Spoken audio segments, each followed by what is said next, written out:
Halo guys, Erwin Kurniawan di sini guys. Gimana kabar kalian semuanya? Hari ini kita bahas soal kapal pesiar ya guys ya. Gak usah bahas yang macam-macam guys, karena banyak sekali teman-teman yang menanyakan soal kapal pesiar.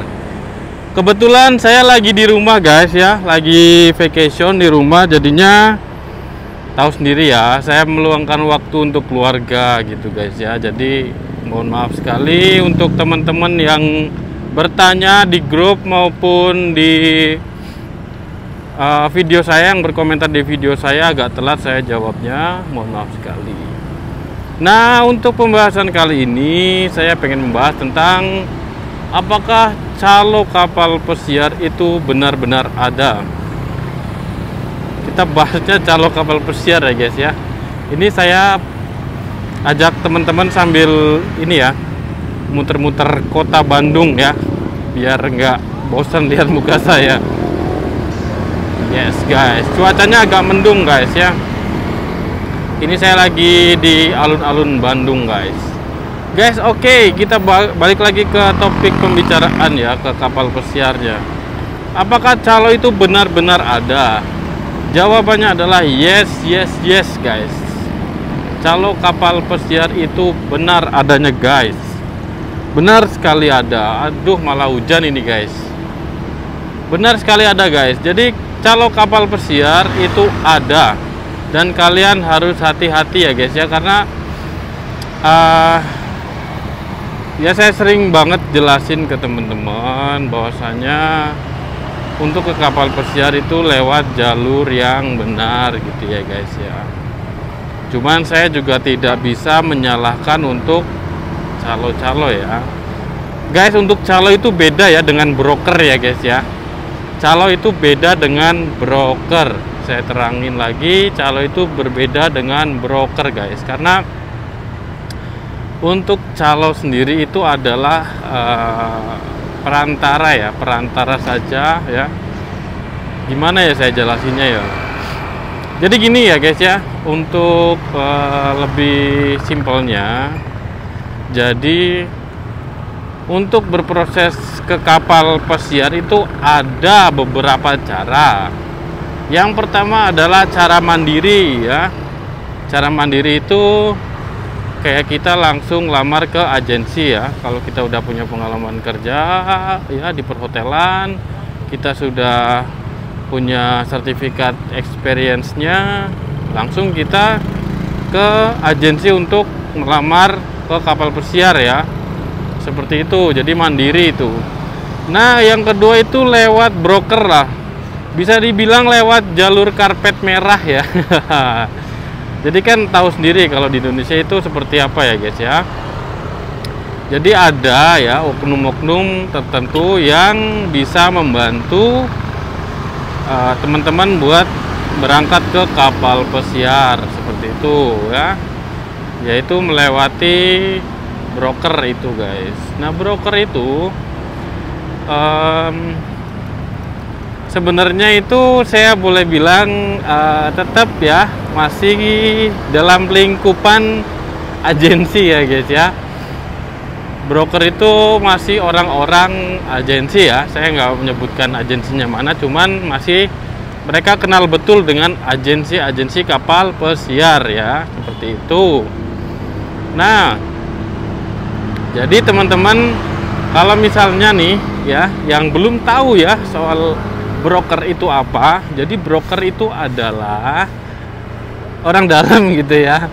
Itu adalah orang dalam guys, orang dalam yang mengerti tentang job kapal pesiar ya. Bisa dibilang masih bekerja sama dengan agensi seperti itu ya.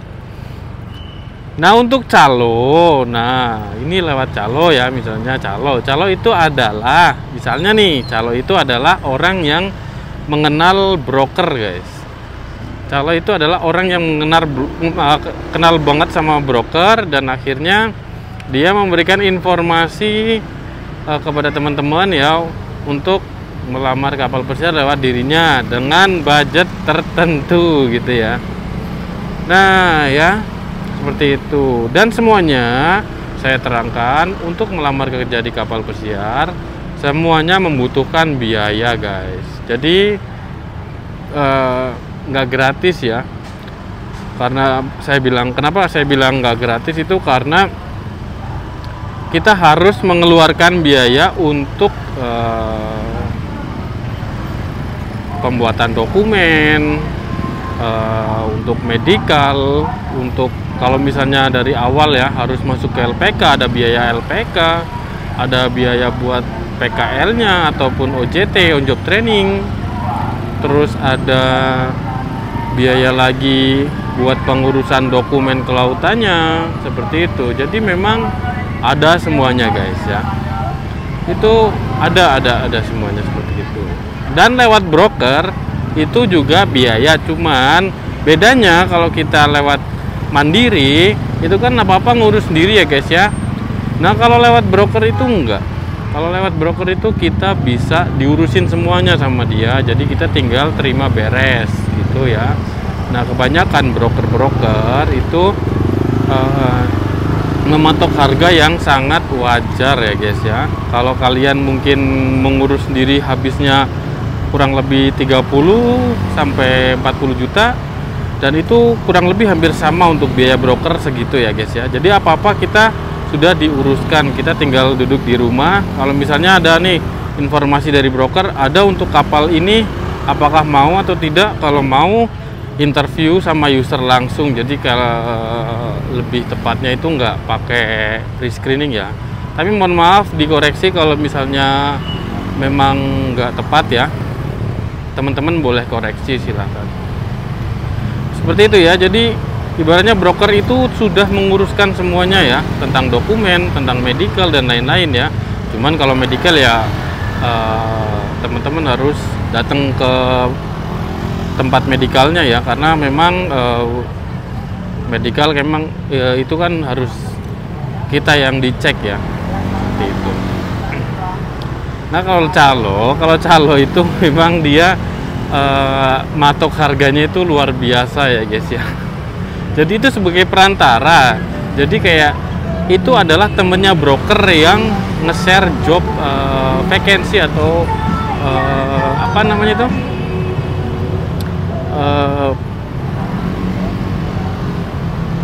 Apa itu namanya itu? Lowongan kerja gitu ya. Dia hanya meng-share lowongan kerja dan semuanya sudah diuruskan sama broker dan lewat perantara dia, seperti itu ya. Nah ada broker yang memang masih manusiawi ya, jadi mereka paling cuman naikin harga 1 sampai 2 jutaan.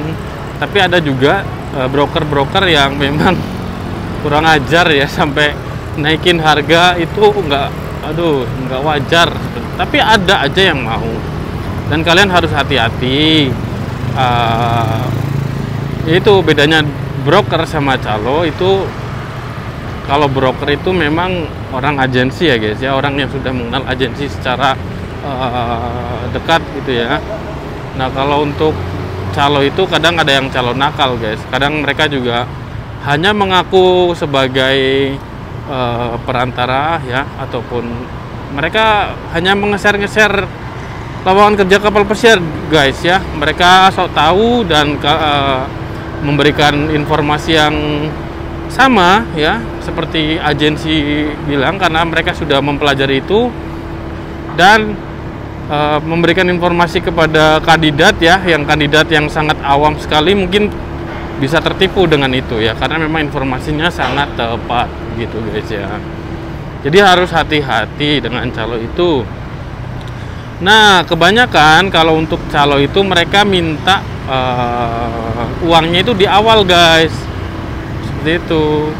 Tapi kalau untuk broker itu biasanya kalau teman-teman sudah lulus interview dari user dan sudah benar-benar diterima, baru melakukan pembayaran ya, dan itu bertahap guys ya, sesuai dengan proses yang harus dilalui. Misalnya untuk proses pengurusan visa ataupun untuk medical gitu ya, ataupun untuk pengurusan dokumen gitu ya, nanti diminta dari situ bertahap. Nah untuk pelunasan biasanya dilakukan setelah jadwal itu turun guys ya. Ada teman-teman tanggal keberangkatan sudah turun, baru dikasih tahu seperti itu ya guys ya. Jadi harus paham teman-teman ya, jangan nafsu untuk bekerja di kapal pesiar tetapi mengeluarkan biaya dan berlari ataupun lewat orang yang salah seperti itu guys ya. Jadi kan sayang uangnya seperti itu, harus hati-hati seperti itu guys ya. Jadi saran saya teman-teman mencoba dulu guys ya, mencoba dahulu secara mandiri ya. Kalau misalnya memang sudah mentok ataupun gagal terus ya, kalau teman-teman punya biaya ya boleh saja lewat broker itu, tapi harus tahu broker yang benar seperti itu ya. Berhubung saya kan kapal pesiar ya guys ya, jadi ya teman-teman boleh tanya dulu ke saya seperti apa baiknya seperti itu ya. Kita saling sharing karena memang semuanya itu butuh proses ya guys ya, nggak ada yang instan seperti itu ya. Walaupun kita lewat jalur karpet merah juga kita harus berusaha juga guys seperti itu. Jadi intinya dipermudah aja lah. Kalau misalnya kita pakai orang dalam itu kita dipermudah gitu guys ya, tapi jangan mengandalkan itu. Teman-teman harus mencobanya terlebih dahulu, baru nanti kalau sudah mentok ya, kalau misalnya pengen banget ke kapal pesiar dan harus lewat jalur broker ya nggak apa-apa, tapi ya silakan tanya-tanya ke saya ya. Nanti di situ di kolom di deskripsi saya taruh nomor saya dan ada link untuk gabung ke grup kapal pesiar ya. Di situ ada orang-orang kapal guys, banyak orang-orang kapal dan teman-teman bisa menanyakan tentang seputar kapal pesiar gitu ya. Kalau untuk broker mungkin bagi teman-teman masih awam ya. Tapi kalau untuk orang-orang kapal yang sudah sering berangkat ke kapal, memang itu sesuatu hal yang wajar ya guys ya. Intinya gini, daripada kita ngurus sendiri toh, capek ke sana ke sini, alangkah baiknya kita lewat broker itu gitu ya. Itu kalau untuk anak-anak kapal udah sangat lumrah guys. Jadi nggak mau ribet, intinya seperti itu ya. Karena kita udah tahu ya, dan memakai broker yang terpercaya, bukan yang calo abal-abal seperti itu. Kira-kira gambarannya seperti itu guys ya. Ya mohon maaf sekali ya, karena saya harus mengatakan ini, memang calo itu benar-benar ada ya. Jadi teman-teman harus ekstra hati-hati karena itu uangnya gede guys ya. Dan rata-rata mereka itu bisa mintanya itu sampai 50, 60, 70, ada yang sampai 100. Dan kalau memang teman-teman punya modal, ada yang menyanggupi itu guys ya. Dan ngerinya kalau misalnya ada teman-teman kita yang tertipu oleh calo tersebut seperti itu ya. Jadi harus tetap berhati-hati. Alangkah baiknya sharing sama saya guys. Memang ada itu guys ya. Intinya mau lewat jalur ribet apa lewat jalur jalan tol gitu ya. Ya seperti itulah guys gambarannya ya untuk masuk ke kapal pesiar ya. Ya memang itu sudah nggak rahasia lagi ya. Saya juga harus mengatakan ini karena memang teman-teman juga harus tahu ya, harus tahu bahwasanya itu ke kapal pesiar seperti itu ya. Seperti itu. Nah guys ya, mungkin itu ya penjelasan soal calo kapal pesiar ya. Ya mudah-mudahan bisa bermanfaat buat teman-teman ya, bisa membantu menjelaskan atau menjawab pertanyaan yang mungkin teman-teman sampai sekarang masih belum terjawab ya.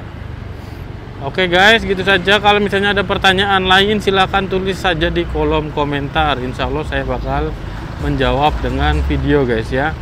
Oke guys, terima kasih.